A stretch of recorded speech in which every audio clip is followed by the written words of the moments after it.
Hello, and welcome to Markets in Focus. My name is Joe Bell, and today I'm going to walk you through some of the most interesting financial market themes that I'm observing. So we've had quite a bit of volatility in the stock market to start 2025. So the US stock market has reached correction territory defined by a 10% decline from a peak for the first time since 2022. Earnings season filled with tariff concerns. That seems to be what's driving most of the volatility. And we can see that from various sentiment polls, specifically US or University of Michigan consumer sentiment plunged to a new low. So US stock market reaches correction territory. This chart is the S&P 500 index.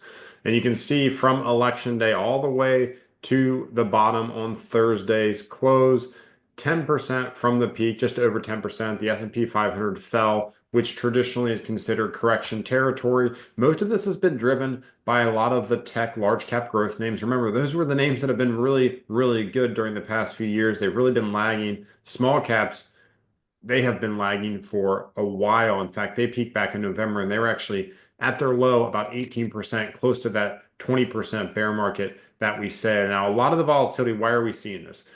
It actually is very, very headline driven by fear of what effect tariffs are going to have on the economy with regard to inflation and economic growth. So take a look at this chart is the S&P 500 company tariff mentioned. So the number of times that the word tariff was mentioned in earnings conference calls during the quarter for companies in the S&P 500, and you see it reached a peak at 26,498.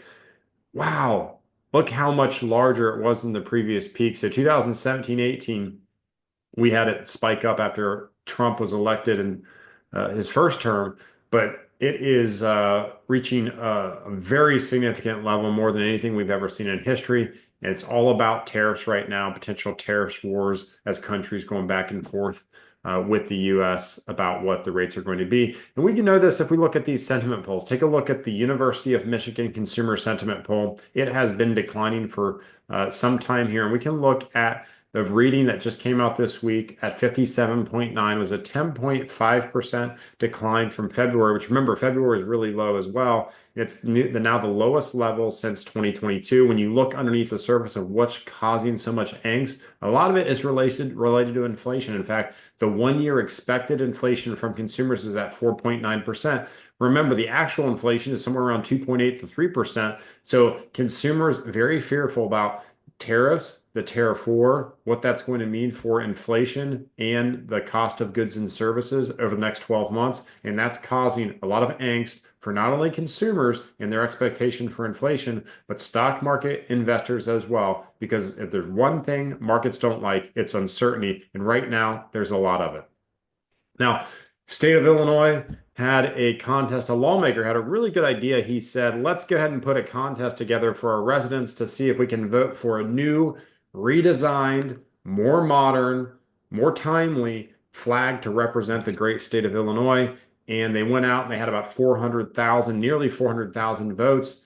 And by an overwhelming majority, the winner was this picture in front of you. It's not that there's anything that interesting about this picture other than that this was the flag that's been the state flag currently for more than 100 years. So Illinois, after a vote, 43% of the vote, that was more than any of the other six contestants combined, went for the flag that they currently had. So good idea, maybe trying to be a little creative, but the voters said, we like the old one.